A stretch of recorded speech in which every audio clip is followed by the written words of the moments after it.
If you're facing bankruptcy, what do you do before, during, and after you file bankruptcy? That's our topic today on the Debt Matters podcast, where we help Canadians find solutions to their debt with licensed insolvency trustees from across Canada. I'm Wayne Kay, and in today's show, we are going to talk about that whole what can you do? Like if you want to maybe change your bank account, can you do that? If you want to buy a new vehicle, can you do that? What are things that you're required to do while in bankruptcy? And then once it's all done, how do you start to rebuild your credit? Well, to help us answer these questions and a lot more, I've got Julie Drane with me from Allen Marshall and Associates, licensed insolvency trustee from Victoria, British Columbia. Hi there, Julie. You can do. Here we go. Okay. All right. I've got Julie joining me on the phone from Julie joining me from the office in Victoria. Hi there, Julie. Hi, Wayne. Thanks so much for being on the show. Well, thanks for having me. It's always good to know what's going on when it comes to debts, and we've got a lot of Canadians that are having a very tough time. It's really weird, actually. We have Canadians that are spending more money than they've ever spent before, but then we also have Canadians who have got higher debts than they've ever seen before, and they kind of feel like they're sinking. Have you noticed that? Yes, I have. Yes, unfortunately, we're seeing a lot as the interest rates have risen. The people who are already struggling, it's really putting them in a very bad spot at this time. Mm-hmm. How do you know when the time is to reach out to somebody for some guidance, a licensed insolvency trustee? If you're not sure, reach out anyway. There's never a bad time. Sometimes it's us being able to send someone to someone else, but a lot of times people wait too long and dispose of assets and things they don't need to dispose of that could have been protected if they came to talk to a trustee prior to doing so. Mm-hmm. And because everybody has pride and they want to take care of this themselves. Absolutely. We all think, we always think tomorrow's going to be a better day, and we all tend to get into debt with the intention of paying it off. And we believe that, next week, next month, next year, I'm going to be able to do it. And sometimes people struggle for a very long time before they come and ask for help, which is, like you said, a very hard thing for a lot of people to do. So we're going to kind of dive into a deep dive on, bankruptcy, what that looks like, what things we need to do before, during, and then after in this podcast for today. So what do we need to know when it comes to pre-bankruptcy? Is there anything that we can do or should do? The first thing I always say, come and talk to us first, because we can give you a to-do list to go out, and a lot of time people have to change their bank account because they're banking with an institution where they owe money, and that bank has something called the right of offset, which means that they don't care if you pay your rent or buy food. They can go in if they're owed money, even at the date of insolvency, if there's money in that account, and take that money out, and a lot of time then the bank will shut the account down. Also, a lot of more people that we're seeing have cash store loans where they've allowed these lenders access to that account, and those people will continue to try and take it out. So we say, look, get a bank account somewhere you don't owe money, and then we can work with you to file an insolvency so you don't have any post-filing problems. I didn't realize this, that you do want to actually go about changing your bank account with an institution that you don't bank with. Can't be hard to do. No, and a lot of time the banks will help people, especially senior citizens, go into what I would call a bricks and mortar bank. So someone that you can go to your local branch and they can help people. But most people today are pretty savvy. The government's gotten a lot better for changing things like pensions and child tax. Employers are used to that because a lot of people will change their accounts when they get a mortgage somewhere or something like that anyway. So it's a pain, but at the end of the day, that little bit of pain can save a lot of headache in a couple of months when the trustee's trying to help you get that money back, but it could be up to 6 months before we can get it back, even though it shouldn't have been taken in the first place. So do I then go take the money out of the bank account that I'm dealing with, if there's any left, and then transfer it all over, or leave a little bit in there? I always tell people, don't put the bank in a worse position. So if you weren't in overdraft, don't put yourself in overdraft. No. But yeah, if you got a paycheck that went in for $1,200, go take that out and yes, move it to the new institution, because you're going to need to pay your rent, put food on the table, put gas in your vehicle, pay your insurance, and that sort of thing. Yes. Okay. So that's an important thing, is that, so if they have access where they can be taking the money out of your account, they will, and they're not going to worry too much about your needs, I guess. Absolutely. Okay. Absolutely. Now, vehicles, what about this? Do you ever find people maybe in a situation where, I mean, they need to get something. They're trying to get to work and their vehicle, ends up dying. What about that process before getting into bankruptcy? We don't discourage that. If somebody needs to finance, the only thing we do caution people about is making sure that if you've got a finance vehicle already, that the lender doesn't try to pull in that shortfall on the other vehicle. But if it's somebody who, say, has an older vehicle that's broken down and they want to trade that in, get into financing, for a lot of people, well, I shouldn't say a lot, for some people, it's better to try and get that financing while their credit is still not too bad, versus once they're in a bankruptcy or once they're in a proposal and they need to finance it in 30 or 60 days and they haven't started to rebuild their credit. That can become extremely expensive. Okay. So when they're looking at financing you, are they looking at every bill? I mean, how does that work? Or do they just go to the credit bureau and find out what your score is? That, not being a person who sells cars, I don't know the answer to that question, Wayne. However, yeah, they will look at your credit report. I don't believe that they look at your income, but do they, like a bank when they're lending you for something else? I don't think they look at anything else, but that would be something that you do some online research. You talk to, your banker, talk to the person at the car dealership and say, hey, what do I need to worry about? Or if they say, I can't finance you now, but up the road, what do I need to do? Right, and do. Unfortunately, that's something I can't really comment on because it's not my area of expertise. So there's a lot of times though, like, because when I'm thinking, when you're at the point where you're in need to be doing this bankruptcy, that you're already so far in debt that the thought of adding in any kind of a extra payment might be a little bit more difficult. Probably the credit cards are maxed. Do you then go apply for other credit cards to try to help out? Or is this the point where you're like, okay, I need to just stop everything and I need to contact Julie?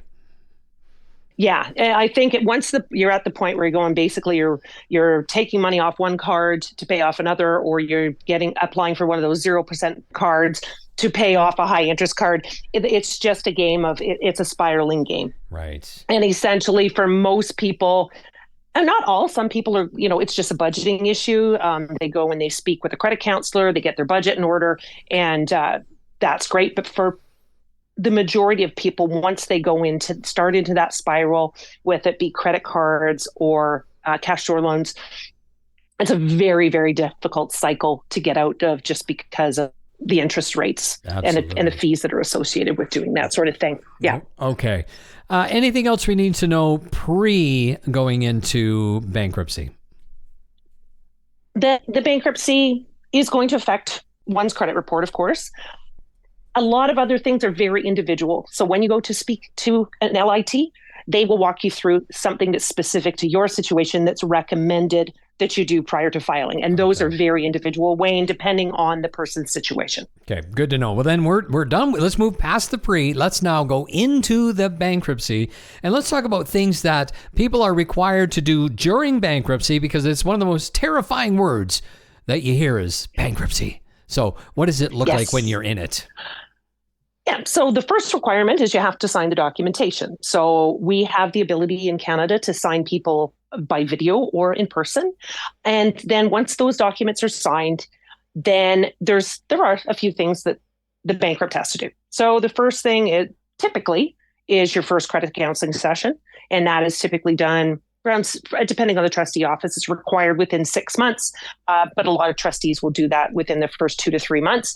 The other thing that kind of comes into play right within a month is income reporting. So every month you fill out a lovely little sheet, attach your pay stubs or your bank statement showing your pension, and send that into the trustee for review.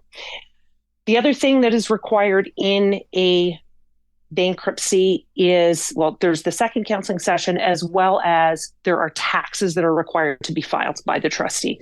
So if you, at this time of year, you have not filed your 2023 taxes, which a lot of people haven't, the trustee would be required to file the year prior, as well as the tax returns for the year of bankruptcy. So there are 2 returns in the year: the pre-bankruptcy return, January 1 to the day before the bankruptcy, so that if there's any debt, that's included in the bankruptcy. And then there's a post-bankruptcy return that the trustee does from the date of bankruptcy to December 31st in the year of bankruptcy. There can also be a creditors meeting required. In most bankruptcies, they are not required. A lot of the bankruptcies now are something called a summary administration, which means that the assets that are realizable by the debtor are less, or by the trustee, are less than $15,000. And so there's no automatic creditor meeting. Very, very rare. A lot of times, if the creditor wants to say something, they will either request an examination under oath by the superintendent of bankruptcy, which is a requirement if it's requested. I always tell people that if you aren't hiding anything, there's nothing to be afraid of from one of those examinations. And then the other way that the creditors will sometimes ask for something additional is at the end of the bankruptcy, we have to go to court to have a discharge hearing. And then the registrar, which is essentially a bankruptcy judge, it can issue an order for additional required payments, and that's usually what it is. It's a monetary condition at the end of the bankruptcy. So basically, as soon as we do all the paperwork, does the trustees then take over and I get to breathe a sigh of relief, and you will walk me through the entire process until we get the discharge, which says, now I can start rebuilding my credit? Is that how it works? And rebuilding my life? Yeah. So what? Yeah. Basically, what happens is when the bankruptcy is filed, there is something called a stay of proceedings that comes into place with regard to the unsecured creditors.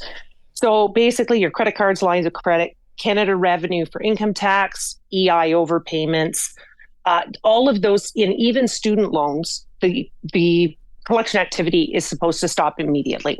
Unfortunately, the creditors don't read minds too well. So a lot of times there will be some contact for a few weeks. If that persists, you contact your trustee's office. Trustee will then contact the creditor and get that collections activity to stop. Okay.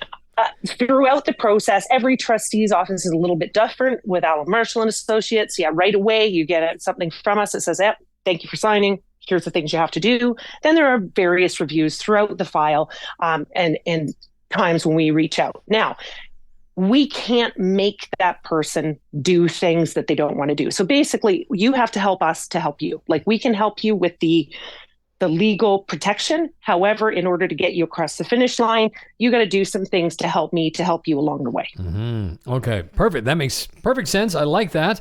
Now let's dive into... So we've talked about before the bankruptcy, during the bankruptcy. Now bankruptcy has come to an end. What does it look like to start rebuilding after bankruptcy? Okay.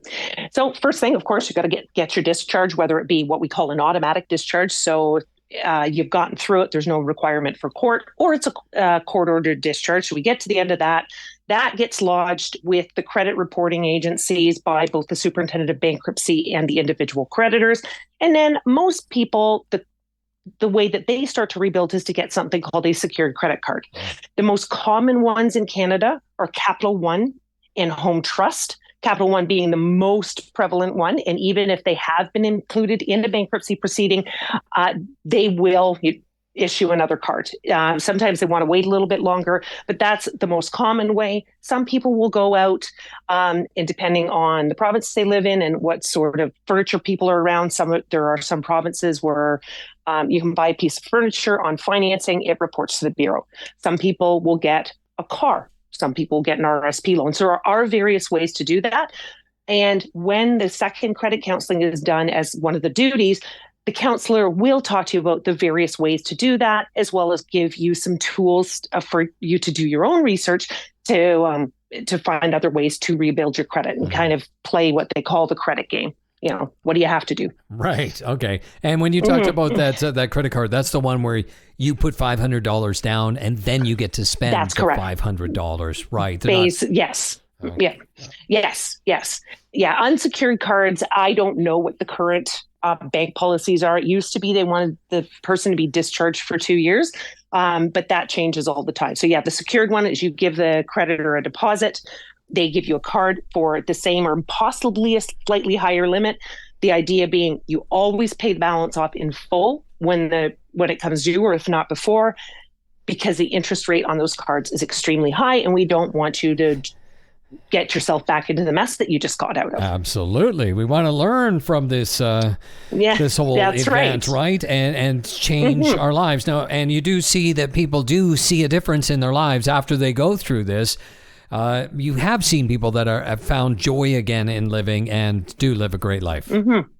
Absolutely. And a lot of people, once they file, you can see that immediate sigh of relief. And sometimes it's even with people after we've talked to them the first time, just knowing that there is a plan, and then there is help for them, and that we're not looking for a pile of money from them up front.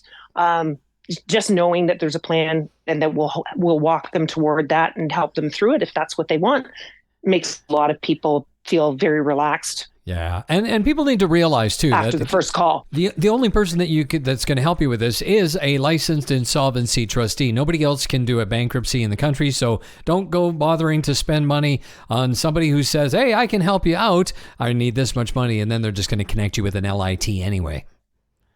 That's correct. Right. Terrific. Any final words of advice you want to share with us? No, I think the biggest thing is how you started this conversation, which is, if you're struggling or you think you might be, call an LIT. There is no cost. There's no obligation to speak with one of us. And we'd be happy to walk through all of your options to help you to get onto a better financial path. Absolutely. Julie, always a pleasure. Thanks so much for being on the show today. Thank you, Wayne. Well, that's Julie Drane, and if you want to schedule a free consultation with Alan Marshall and Associates, licensed insolvency trustees, you can simply go to their website at wecanhelp.ca. As you heard Julie mention, it's much better for you to get some advice sooner rather than later, and there is no charge for that consultation. And that is it for today's Debt Matters podcast. Make sure you subscribe wherever you get your favorite podcasts from. And of course, for more information, you can always check out debtmatters.ca. Thanks for listening.